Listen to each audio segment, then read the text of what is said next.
Ezekiel, I have a question. What happened with Section Zouk? That's a shame that this big record label doesn't exist anymore. Harold has 70% of the Zouk artists.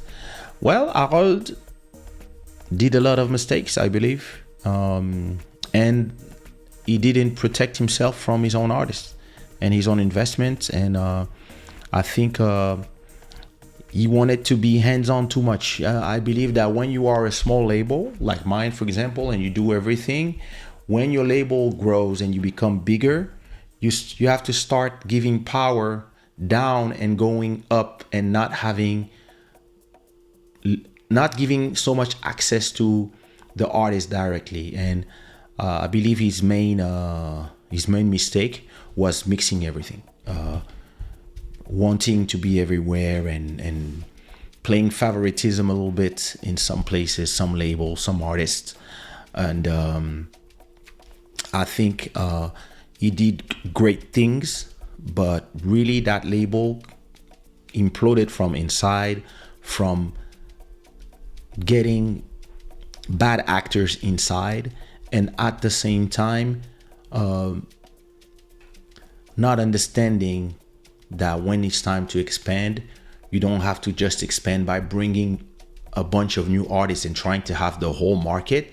You have to be able to have A&Rs, different people like me and others, give them the power to handle everything. Because if you think of Universal, for example, even if you have like a ton of artists signed there, you have 2,000 people that are working on these artists. So he kept signing people, but he continued to want to handle everything himself, including the different labels he was working with. He was still wanting to control everything. And guys like me who are completely independent, I was trying to get more control, and he was blocking it because he was scared maybe that maybe he didn't want me to find out about a lot of business things. And at a point, you feel tired because you realize that if you do a great job, if it's 5 of us and you do a great job with 5 of us, then it's 10 of us. You continue to do a great job, but now it's 20 of us, and now only 10 of us feel like you're doing a great job. It's time for you to hire people so you can handle 20 people. And I think the label Section Zouk didn't prepare themselves for the expansion, and at the same time they were spending a lot of money because they were making a lot of money from CD sales. But when there was a transition from CD to digital, they didn't handle it well.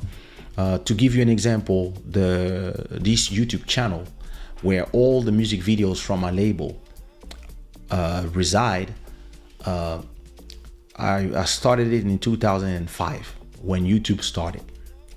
And since 2005, I was telling him, you have to put all the videos from your label in the Section Zouk YouTube channel. And imagine, until today, there is no Section Zouk YouTube channel. This is a blatant mistake. This is vraiment erreur de débutant. And the problem was, a lot of times I was telling him what to do because I can see the future, but nobody wanted to listen to me. So it's very frustrating. And at a point, every idea I was using for Sushi Raw was first idea that I was giving for Section Zouk. I was telling them, hey, we should do this. And everybody was saying, yeah. And then I was like, okay, if you don't do it, I'm going to do it for myself. So hiring my own photograph, buying my own cameras to shoot videos instead of paying videos, having my own YouTube channel, doing the digital distribution. Believe Digital came in 2005 or 6. I don't remember when they were really starting, like when it was like the beginning of Believe. They came to us telling us, hey, listen, we would love to put you inside of the digital distribution. And the guy said no. So I went to them and I said, listen, Sushi Raw, I'm interested. And I'm still with Believe today. So you see, a lot of small mistake from somebody who was used to a business model that could not move to the next version of the business model.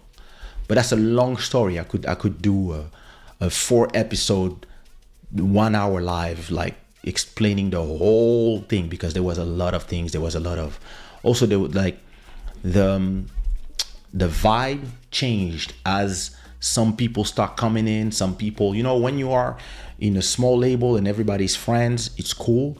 But then money start going in, and a lot of people start wanting to come because of that money.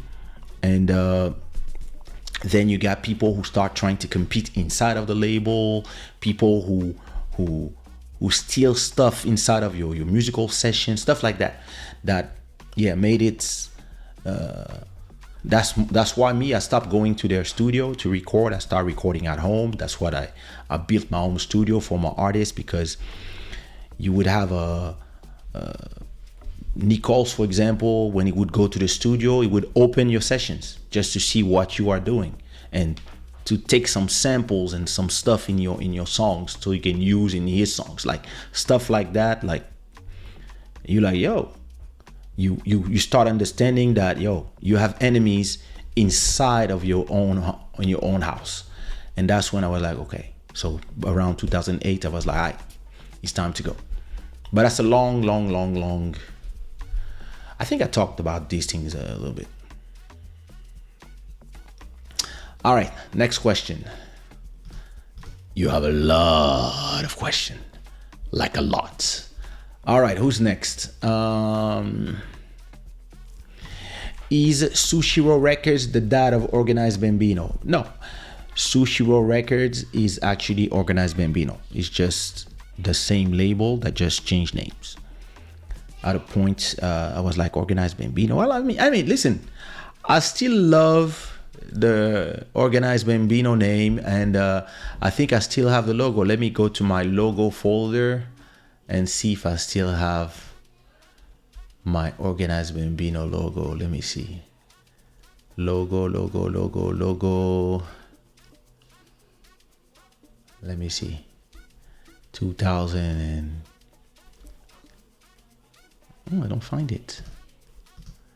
I'm sure I have it somewhere. I have all the versions of my logo, but I remember, oh no, it was in a CD cover. So I was in a CD cover from back in the days. That's when I found my old logos, like I think 2006, 2007. Kinshasa B-Boy. No, it's not this one. I don't remember what cover I did, but I had like I was looking at all the old logos. I think the first Organized Bambino logo was a cow or something like that. I don't remember, but yeah. But yeah, in the beginning it was Organized Bambino, and then and actually we had Organized Players was our crew, and from Organized Players you had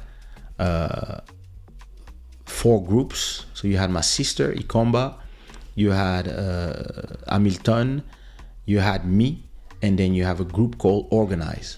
So Mike and Philly turned Organized Bambino, Organized Players into Organize, and me, I turned Organized Players into Organized Bambino. And then after that, when everybody start going their way, I turn it into Sushiro.